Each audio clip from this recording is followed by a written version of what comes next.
camarades, chère Isabelle, cher Clément, cher Jérôme, patron, j'allais dire, puisque c'est mon patron au niveau de la région. Juste quelques mots en préambule, parce qu'aujourd'hui, ceux qui doivent s'exprimer en premier lieu, c'est bien sûr Isabelle et Clément, Clément et Isabelle, qui, je crois que je peux dévoiler le scoop, faire un petit peu une avant-première, seront donc les candidats socialistes sur cette 5e circonscription lors de l'élection législative qui arrive à grands pas. Juste quelques mots, bien sûr, pour leur apporter le soutien de la fédération, mais ça non plus, c'est pas un scoop, vous vous en doutez bien, du Parti socialiste. Alors, bien sûr qu'une investiture d'un candidat ou d'un binôme de candidats, plus exactement, pour une élection législative, relève du national. Pour autant, et je n'ai pas la décision aujourd'hui officielle du parti pour vous l'annoncer. Pour autant, les échos que j'ai laissent penser, comme je l'avais souhaité et adressé à notre premier secrétaire, Olivier Faure, que les instances nationales seraient enclins à laisser en tout cas les militants socialistes de Saône-et-Loire choisir ce qu'ils veulent faire et leur décision. Je crois que les militants socialistes l'ont dit clairement. Moi, j'ai souhaité réunir, avant de me prononcer, les instances, les diverses instances, que ce soit le bureau fédéral, que ce soit le conseil fédéral, que ce soit les militants à travers un vote, et unanimement, qu'on ne me dise pas que c'est une histoire de congrès, non, ça a été unanime avec et sans équivoque. Nous avons souhaité que Clément et Isabelle représentent les socialistes, représentent la gauche à cette élection législative. Vous savez, je suis plutôt quelqu'un qui suis enclin à prôner le rassemblement.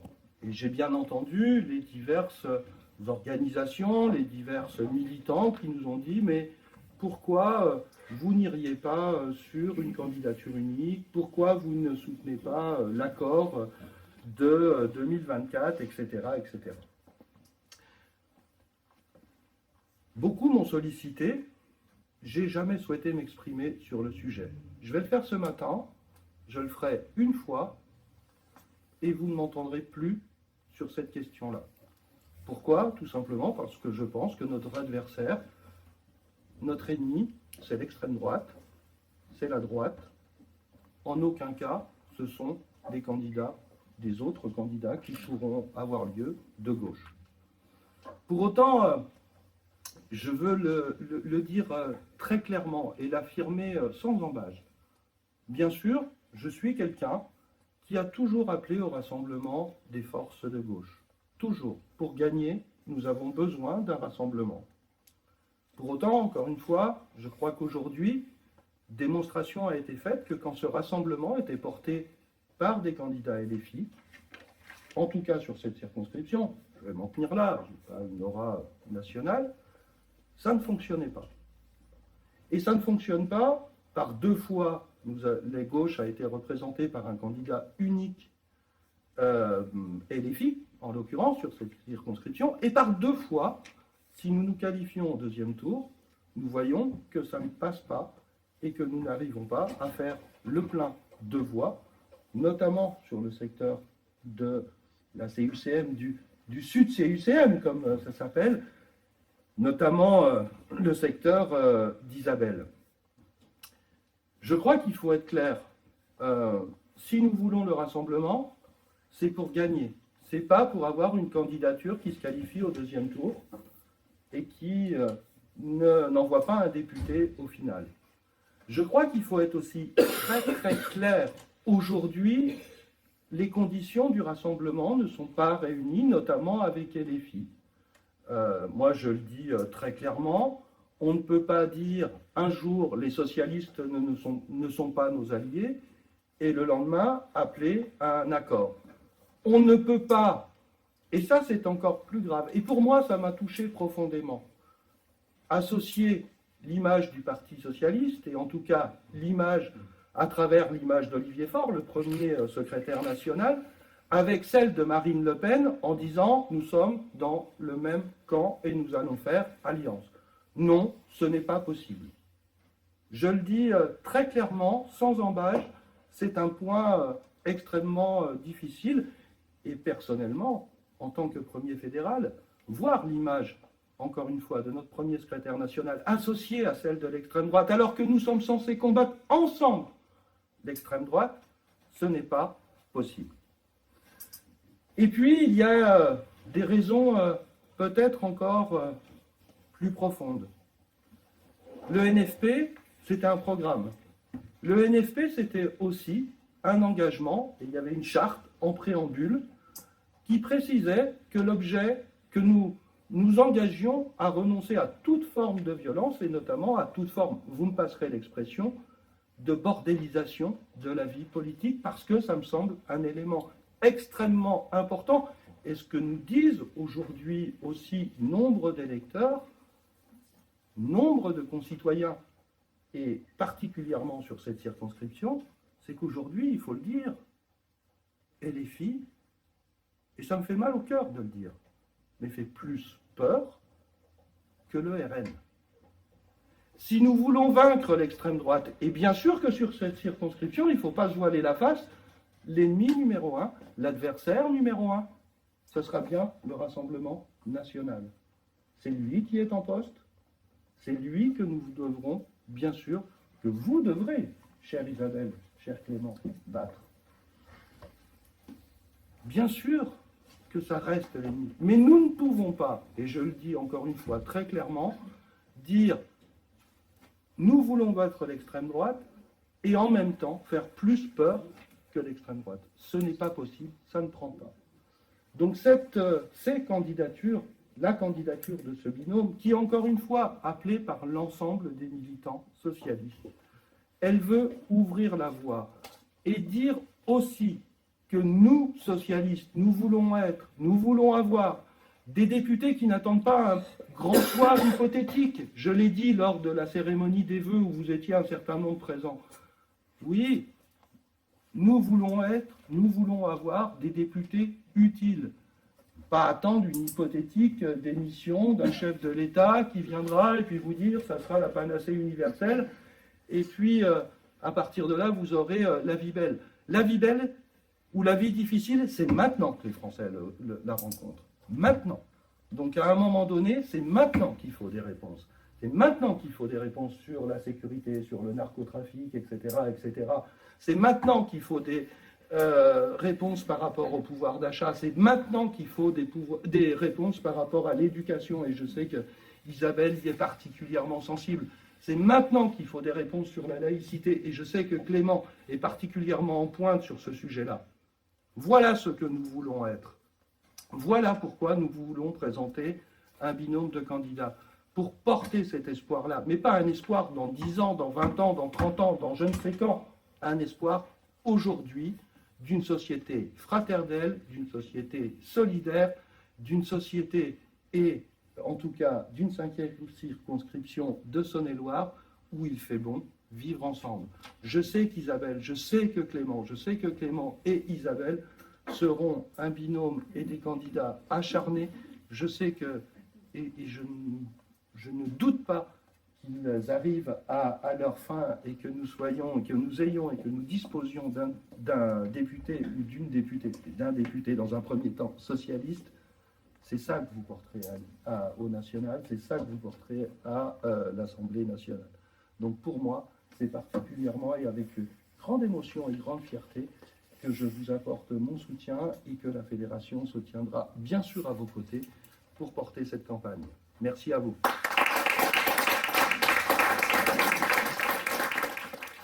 À mon tour, bonjour chers camarades, mesdames et messieurs les journalistes, très heureux d'être ici ce matin, très fier de soutenir Clément et Isabelle par amitié, par camaraderie et par devoir politique.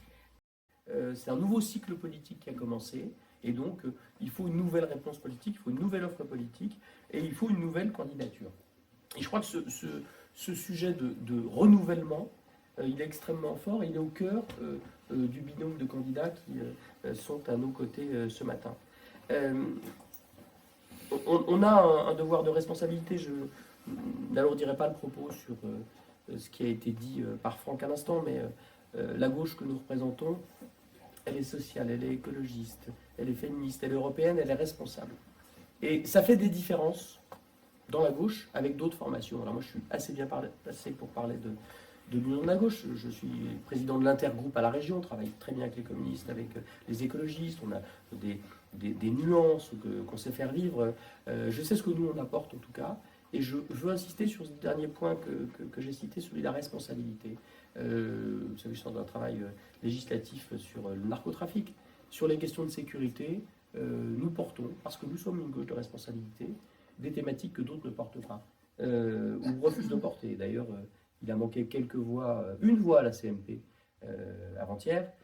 Cette voix qui manquait, c'était celle de LFI. Donc on a des nuances politiques qui sont importantes sur ce sujet, et je pense que nous avons raison de ne pas renoncer sur ces questions régaliennes, où les socialistes portent un message que personne d'autre à gauche ne porte. Et je sais que Clément et Isabelle porteront ce message.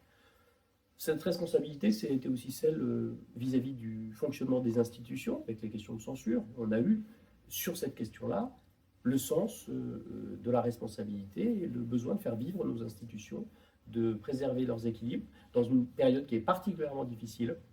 On ne joue pas à appuyer sur le bouton pour faire exploser le système n'importe comment. Donc les socialistes aussi, là, ont tenu bon, et je crois que c'est aussi un des fondements de ce qui pousse nos candidats à représenter les couleurs socialistes dans cette circonscription. Je veux dire un mot des candidats. D'abord, ils sont complémentaires. Deux territoires, je ne regrette pas qu'avec David Marty, on soit exprimé très tôt. Je fais un clin d'œil à David Marty, qui est très attaché à ce territoire d'outre-côte-chalonnaise, bassin minier, la CCM, parce que nous avons besoin d'exprimer ce que je viens de dire, et c'est partagé avec nos camarades de l'autre partie de la circonscription. Une complémentarité territoriale, ce n'est pas les mêmes territoires. Il y a une complémentarité humaine. Isabelle est en responsabilité dans un grand exécutif. Clément est un militant extrêmement actif. On n'est pas avec des militants qui sont perdus dans la théorie ou dans l'idéologie, c'est des bosseurs. Isabelle, elle est connue pour son travail de terrain, son engagement dans la collectivité, elle est appréciée par le président de la CCM, David Marty. Clément, on a pu voir à quel point il mouillait le maillot pour les couleurs de la section socialiste, et à quel point il a redonné du jus et de l'activité. Il a su s'entourer, il y a une vraie dynamique. Donc voilà, il y a cette dimension de renouvellement qui me paraît extrêmement importante, de complémentarité, de générosité. Et puis c'est aussi un rassemblement. Il faut qu'on se le dise clairement. Vous avez sans doute été interpellé, comme moi, par des militants de gauche, ou des gens d'ailleurs qui ne sont pas forcément de gauche, et qui nous disent « Ah, ça ouvre quelque chose, ça nous fait du bien, parce que le choix que vous faites, nous le comprenons et nous le soutenons. » Donc c'est aussi un rassemblement que vous entreprenez. Donc moi je suis très fier de soutenir Clément et Isabelle. Je sais que ce binôme, il est utile à cette circonscription, il est utile aux habitants de cette circonscription pour tous les sujets que j'ai évoqués. Et puis, je crois que vous avez, avec votre générosité, votre envie, la dynamique qui est en train de naître, les capacités de créer la surprise dans cette circonscription. En tout cas, nous, on y croit, et on est nombreux ici, et d'autres sont prêts à nous rejoindre. Donc, je sais que vous allez faire une campagne pied au plancher, et on sera tous là pour vous soutenir. Merci beaucoup déjà pour ces deux interventions. Chers camarades, messieurs les journalistes, aujourd'hui on est parti d'un constat très clair, la circonscription mérite mieux.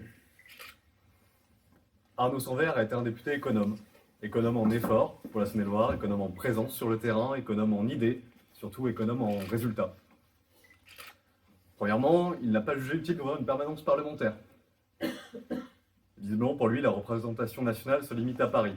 Ses votes ont trahi ses électeurs, et surtout notre territoire. Plus de 90% de ces votes ont suivi ces consignes de groupes parlementaires, sans aucune prise en compte de nos problématiques. Outre sa présence en brocante, marché, essentielle pour le lien avec la nation, il est vrai, il n'a rien fait, aucun combat politique. Pas de permanence, pas de proposition, pas de bilan. Voilà le résumé de ce mandat. La Saône-et-Loire mérite mieux. Un député, ce n'est pas un nom sur un bulletin. C'est un engagement quotidien Pendant son mandat, il a surtout brillé par son absence. Nous lui reconnaissons son calme, il n'a pas fait de vagues, c'est vrai. Quoique, sa présence dans un groupe Facebook raciste, où prospéraient des appels au meurtre, interroge. Le député sortant a choisi de la discrétion, parfois même le silence. Nous choisissons l'action. Face au recul des services publics, essentiels, aux inégalités qui se creusent, nous refusons la résignation et le laisser-faire. Nous portons une candidature de solutions concrètes, fondée sur la solidarité, l'égalité des territoires et la justice sociale. C'est une candidature de terrain que nous allons défendre, de proximité, ancrée dans la réalité de celles et ceux qui vivent ici.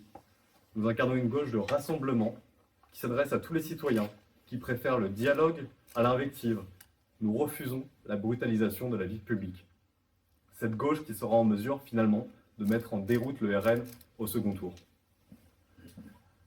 Concernant nos combats, nos priorités, ils vont être très clairs. La lutte contre les déserts médicaux. Aujourd'hui, en Saône-et-Loire, l'accès aux soins dépend trop souvent du code postal.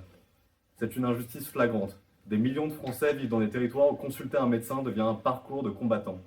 Ce sont des déserts médicaux, mais surtout des déserts de droit.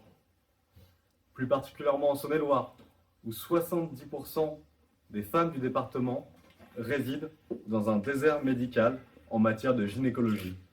La proportion est similaire pour les enfants et les pédiatres. Nous ne pouvons nous résoudre à voir des villages sans médecin, des territoires entiers sans dentiste, des personnes âgées dans l'incapacité de se rendre chez un médecin généraliste à proximité. Néanmoins, il est hors de question de fermer les yeux sur l'origine du problème. Réguler l'installation des médecins, oui, mais surtout défendre dans le temps la suppression du numerus clausus. C'est une condition essentielle pour remettre notre système de santé sur pied et offrir enfin à notre avenir, à notre pays et à notre avenir, à la hauteur de ses besoins. La santé est un droit, pas un privilège. De façon plus générale, sur les services publics, chaque fermeture de classe, d'école, de bureau de poste, de ligne SNCF affaiblit un peu plus nos territoires et le sentiment de justice. Surtout, les analyses le montrent, elles accélèrent la montée de l'extrême droite et du Rassemblement national. Cette spirale infernale doit cesser. Pour nous, pour la France. Nous refusons le recul de l'État. C'est pourquoi nous nous battrons pour qu'aucune classe ne ferme, qu'aucune gendarmerie ne ferme. Nous nous battrons pour leur présence partout et pour que les agents publics aient les moyens de bien faire leur travail. Sur la thématique du pouvoir d'achat et du logement, je vais laisser prendre la parole à Isabelle, ma colistière.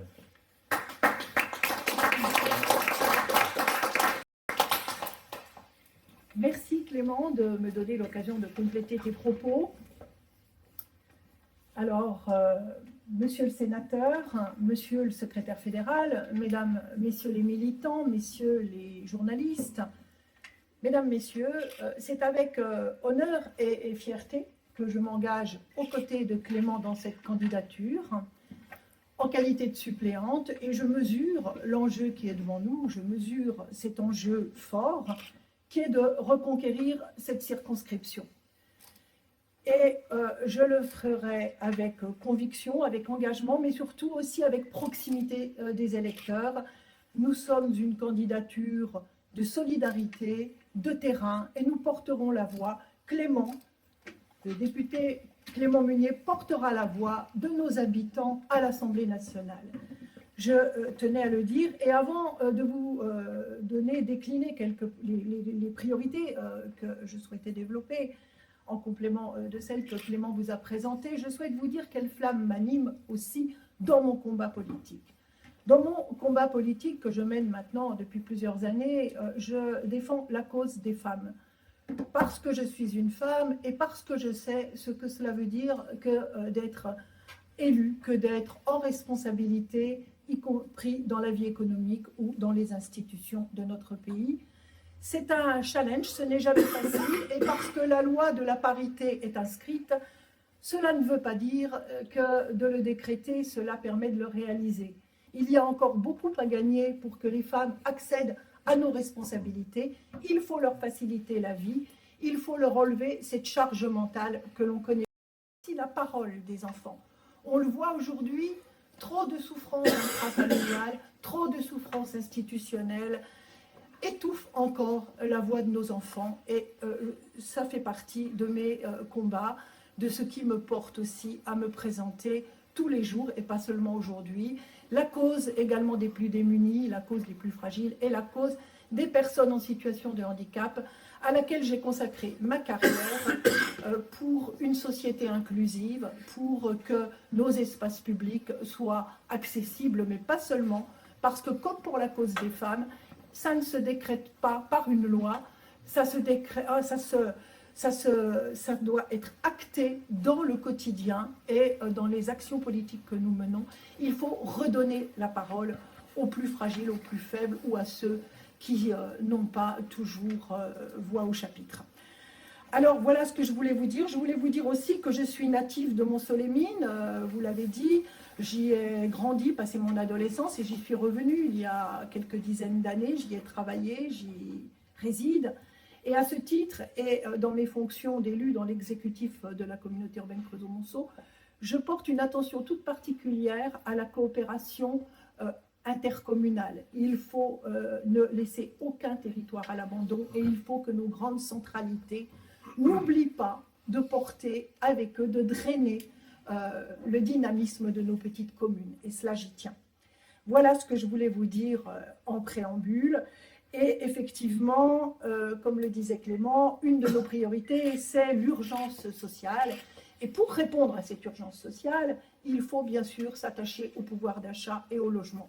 Le pouvoir d'achat, parce que vous le savez, nombre de nos concitoyens ne bouclent plus les fins de mois. Et cela dure depuis déjà plusieurs années, les crises se succédant. Ne bouclent pas les fins de mois, le coût de la vie explose, mais les revenus, eux, stagnent. Alors, nous voulons redonner de la dignité à chacun et nous voulons que ceux qui ont un travail puissent en vivre. Il faut que le travail permette de vivre. Enfin, nous défendrons une hausse des salaires, la revalorisation des retraites, mais aussi des minima sociaux. Il ne faut pas que le pouvoir d'achat soit, comme il l'est trop souvent dans les gouvernements que nous voyons passer, la variable d'ajustement. Il faut que ce soit le cœur de notre action politique. Enfin, je vous le disais, se loger, parce que c'est un droit humain fondamental.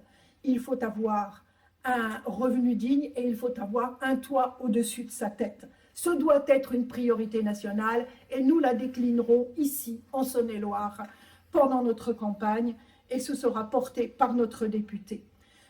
Nous voulons à ce titre une politique du logement qui sécurise nos concitoyens et qui ne les précarise pas avec une rénovation énergétique des logements et qui soit accessible, y compris aux plus démunis. Parce qu'on sait bien que nous voulons une transition écologique juste et sociale. Et puis, plus de logements. On sait que nous manquons de logements, du logement accessible et évidemment des priorités pour les familles monoparentales. Voilà ce que doit être notre priorité. Et enfin, une dernière priorité à laquelle nous tenons, Clément et moi tout particulièrement, le droit des travailleurs et valoriser le travail. Valoriser ces métiers qui articulent la société, qui fondent la société, les métiers du soin, les métiers du lien, ces métiers de l'invisibilité plutôt que les grands profits et ceux qui spéculent. Voilà, et enfin, avec nos partenaires sociaux, nous souhaitons civiliser le travail, lui redonner sa valeur et faire que le travail redevienne un vecteur de progrès et d'émancipation pour chacun d'entre nous. Voilà ce que je voulais dire et je terminerai en vous disant que je souhaite citer pour ma part, parce que je pense que seules les personnes de gauche peuvent le citer, Martin Luther King qui disait « I have a dream ». Eh bien, Clément et moi, nous avons un rêve, celui de porter Clément au Palais Bourbon. Je vous remercie.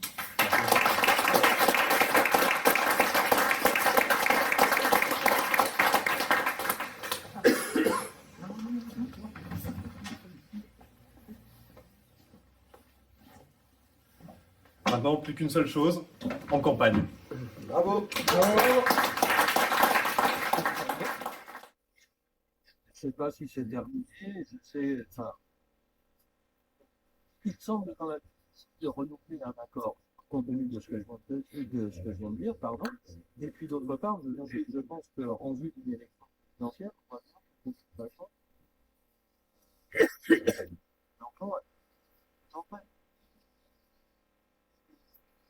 pas qu'une façon de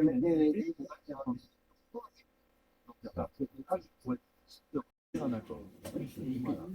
Bon, il y a une élection imprévue 2025, il y a des élections prévues en 2027, peut-être d'autres élections imprévues avec la dissolution de la Chambre, mais il y en a une qui arrive bientôt et qui concerne, désolé pour toi, qui concerne Châlons, c'est-à-dire l'élection du maire de Châlons. Alors, est-ce que Clément, cette candidature aux législatives sert pour gagner un siège au Parti socialiste? Est-ce que c'est un tremplin pour les municipales? Et est-ce que tu seras membre de l'équipe communale au municipal? Est-ce que tu seras candidat au maire? Et est-ce qu'il y aura là une union avec tous les anciens membres du nouveau Front populaire?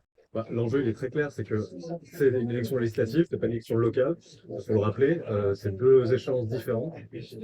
Aujourd'hui, on travaille au niveau de la section et aussi avec des partenaires sur la thématique de l'élection municipale. Aujourd'hui, il y a surtout rien qui est défini sur la thématique et je ne pense pas qu'il faille corréler les deux. Et c'est quelque chose sur lequel j'ai toujours insisté, notamment au sein de l'Alliance aujourd'hui à gauche. La gauche seule sur Chalon-sur-Saône ne peut pas remporter la ville, et ça faut qu'on en soit conscient. Et surtout, accessoirement, il faut absolument la décorréler de l'élection législative au risque d'avoir une gauche désunie aux municipales qui arriveront dans l'avenir. À mon sens, qui est la seule condition de victoire potentielle pour les municipales. C'est ce que j'avais déjà dit dans la presse à ce sujet. Mais bon, il y a une structure, hein, il y a une fédération, il y a la section. Toi, personnellement, est-ce que tu te sens l'âme d'être le prochain maire de Châlons, ou en te levant, tu te rates pas en pensant à ça? Aujourd'hui, je pense pas que ce soit la question. Là, aujourd'hui, je suis candidat pour la 5e circonscription de Saône-et-Loire. Et l'idée, c'est quand même de retirer un député au RN à l'Assemblée. Un député qui n'a pas défendu son territoire. La question des municipales se posera probablement plus tard, mais elle est clairement pas à l'ordre du jour. Est-ce qu'il y aura un meeting avant l'élection, un rassemblement Oui. ou pas? Il y en aura plusieurs. Là, pour l'instant, le calendrier de campagne n'est pas défini en tant que tel. C'est des choses qu'on va éclaircir dans le week-end. Mais effectivement, il y aura des rassemblements à plusieurs endroits de la circonscription. On ne va pas déjà se limiter à Monceau ou Chalon-sur-Saône. On va se réunir aussi je suppose, là, rien n'est défini pour l'instant, donc je ne vais pas annoncer de nom de ville. Mais oui, on va sillonner le territoire. Il n'y a pas de sujet là-dessus. Et il y aura des personnalités nationales qui viendront? C'est prévu. C'est prévu. Oui, mais elle est permanente, hein. Donc, Mais oui, c'est là. elle est permanente. Et elle a un local, un bureau. C'est permanent. Et on a des maires de gauche, hein, particulièrement, moi je les connais sur le bassin minier, qui sont prêts à nous accueillir et qui sont prêts à nous recevoir. Et ça, c'est aussi un maillage territorial et communal très important et c'est une force pour nous. Il y a combien de maires qui soutiennent votre candidature sur la circonscription? Eh ben oui, mais laisse-nous feuilletonner. non, mais moi je peux pas, moi j'ai pas le temps de feuilletonner. Moi c'est un épisode, point final. Non, avec une interview, mais c'est pas pareil. Voilà. Moi c'est pas feuilleton, moi j'ai pas les moyens. Oui, il n'y a pas de liste définie. Hein. Effectivement, on appellera Les maires à... sur la thématique. Oui, et c'est l'idée qui va se constituer, je pense, dans le week-end. Quelle est la stratégie pour battre Arnaud Sanders? Pour moi, la stratégie, elle passe avant tout par la défense des services publics, au sens large et global. On l'a vu, dès lors que les services publics reculaient, dès lors que l'État reculait, le RN ne fait que progresser dans les urnes. Et c'est par un service public fort et unifié qu'on arrivera du coup à battre le RN à terme dans les urnes. Et surtout qu'on améliorera concrètement la vie des Françaises et des Français. Alors, vous avez mis en jeu l'inactivité du député sortant.